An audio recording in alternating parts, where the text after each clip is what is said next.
15వ రోజు శ్వాసానుసంధానంలో నిన్నటి కంటిన్యూ చూద్దామండి. మీ సాధన పూర్తయి కళ్ళు తెరచి మనసు దైనందిన విషయాల్లోకి మళ్ళినప్పుడు మీరు మీ అనుభవాన్ని నమోదు చేయండి.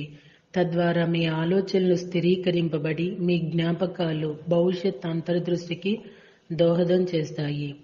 పియరీ టోల్హార్డ్ డి చార్టిన్ అనే క్రైస్తవ మార్మికులు ఈ క్రింది విధంగా చెప్పారు: మీరు ఆధ్యాత్మిక అనుభవాలు పొందుతున్న మానవులు కాదు, మీరు మానవ అనుభవాలు పొందుతున్న ఆధ్యాత్మిక చైతన్యాలు.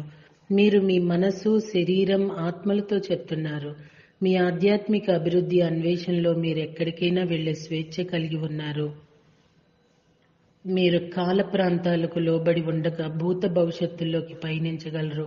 విదిత అవిదిత ప్రాంతాలకు, మానవ హృదయం అంత చిన్న ప్రదేశాలకు, విశ్వమంతా విస్తృతి కలిగిన ప్రదేశాలకు వెళ్ళగలరు.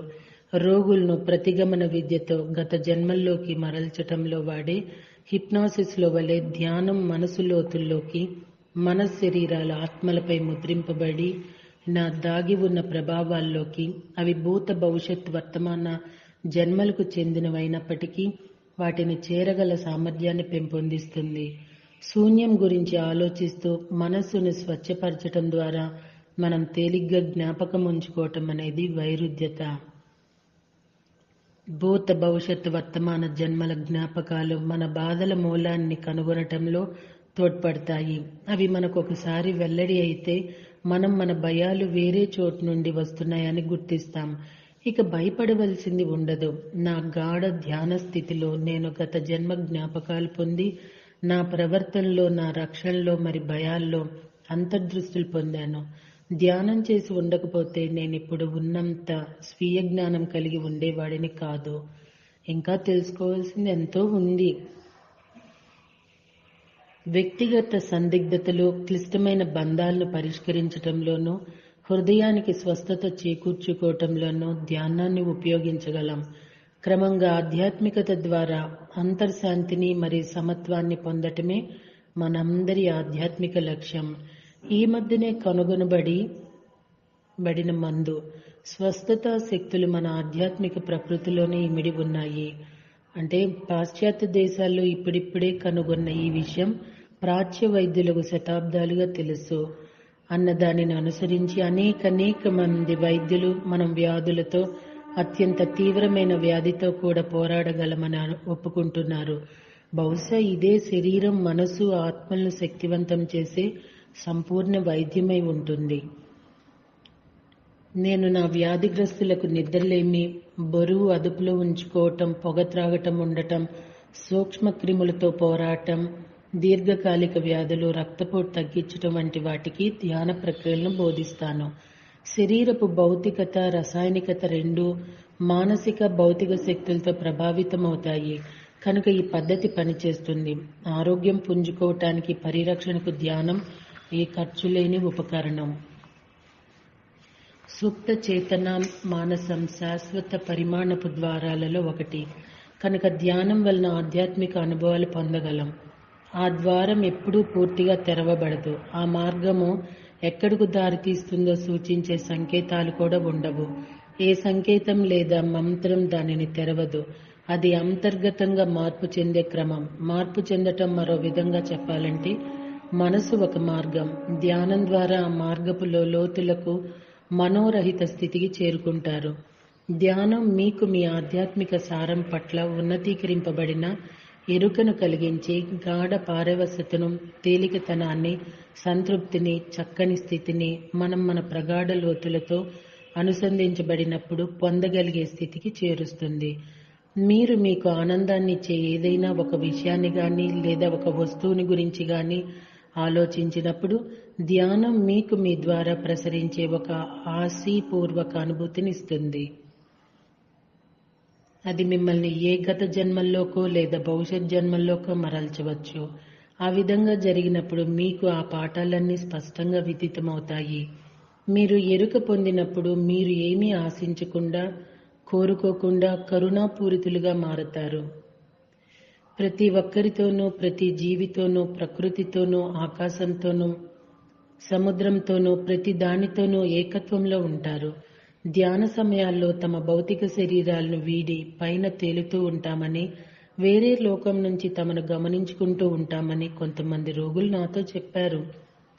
మరణానికి చేరువైన అనుభవం పొంది వచ్చిన వారు కూడా అదే విధమైన అనుభవం తెలిపారు. మీరు ఆ అనుభవం కానీ అంతకుముందు ఎవ్వరూ చెప్పని అనుభవాలు కానీ పంచుకోవచ్చు లేదా పొందవచ్చు.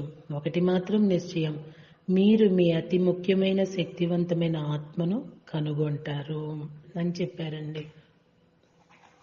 ఇప్పుడు లారీ రోసెన్బర్గ్ ఆయన ఏం చెప్తున్నారో చూద్దాము. శ్వాసకు అధీనత. స్థిరంగా, నిటారుగా, ప్రశాంతతతో గంభీరంగా కూర్చుని ఉండే సామాన్య చర్యకు ఎంతో ప్రాధాన్యత ఉంది. ఏమాత్రమూ కదలిక లేకుండా ఉండటం అనేది నృత్యం లేదా మార్షల్ ఆర్ట్ అంతటి వ్యక్తీకరణ చర్య.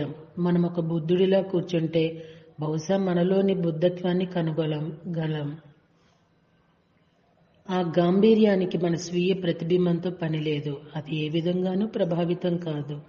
మనం ఉద్వేగాలు మనసులో ఉంటాయని భావిస్తాం, కానీ మన శరీరాలు రెండు వేరు చేయగలిగినప్పటికీ అవి పరస్పర సంబంధంతో ఉండటంతో ఒక స్థిరమైన కూర్చునే భంగిమను అలవాటు చేసుకోవటంలో మనసు కూడా ముఖ్యమైన అంశం. కూర్చునే భంగిమ ఒక సంఘటన కారకం కాదు, అది మన సాధనలో ముఖ్య భాగం. ఆ వికసిత కమలంలో తప్పనిసరిగా కూర్చోవలసింది మనసే. నిటారుగా, సౌకర్యవంతంగా, విశ్రాంతిగా, సమతుల్యంగా ఉండటానికి ప్రయత్నించండి. ఇదేమీ మీ వెన్ను చివర తన్ని తాను బిగించుకుని ఆ భంగిమకు వేరే ఏ ఆలోచన ఇవ్వని మనోరహిత దృఢత్వం కాదు. అది విశ్రాంతితో కూడిన ఎరుక కలిగి నిటారుగా కూర్చోటం, లోనుంచి వచ్చే సూటిదనం. ఒకసారి ఆ స్థిర భంగిమ సాధిస్తే నీలో జాగరూకత మొదలవుతుంది. జాగరూకత పక్షపాతం లేనిది. అది దేనికి అనుకూలం లేదా ప్రతికూలం కాదు. ఒక అద్దం తాను ప్రతిబింబించే దానిపై తీర్పు చెప్పనట్లే ఇది కూడా. జాగరూకతకు తన్ని తాను చూసుకోవటం కంటే వేరే ఏ లక్ష్యమూ లేదు. జరుగుతున్న దానికి అది ఏమీ చేర్చదు లేదా దేనిని తొలగించదు. దానిని ఏ విధంగానూ మెరుగుపరచదు. అది ఒక వ్యక్తి కొండ మీద నిలబడి ఒక అనుభవానికి సుదూరంగా ఉండి తన బైనాకులర్స్తో పరిశీలించినట్లు అది బంధరాహిత్యం కాదు. అది మీ జీవితాన్ని మీరు పూర్తిగా జీవిస్తున్నట్లుగా ఒక విధంగా భాగం పంచుకోవటమైతే మీరు దాని మధ్యలో దాని పట్ల ఎరుగుతూ ఉంటారు. ఇంకా అది మీరు ధ్యానం చేస్తున్న ప్రదేశానికి మాత్రమే పరిమితమైంది కాదు. జాగృతి యొక్క నాణ్యత కేవలం ఆ అనుభవంతో ఉండటం. సరి అయిన భంగిమలో కూర్చున్న వెంటనే ఆ ధ్యాని ఊహించిన దాన్ని బట్టి ఉంటుంది. ముందుగా ధ్యాని తమ ఎరుకని ఈ సాధారణ ప్రక్రియ వైపు మరల్చుతారు. ఎప్పుడూ జాగరూకతతో ఉండి ధ్యాని ఉచ్ఛ్వసించి జాగరూకతతో నిశ్వసించడం.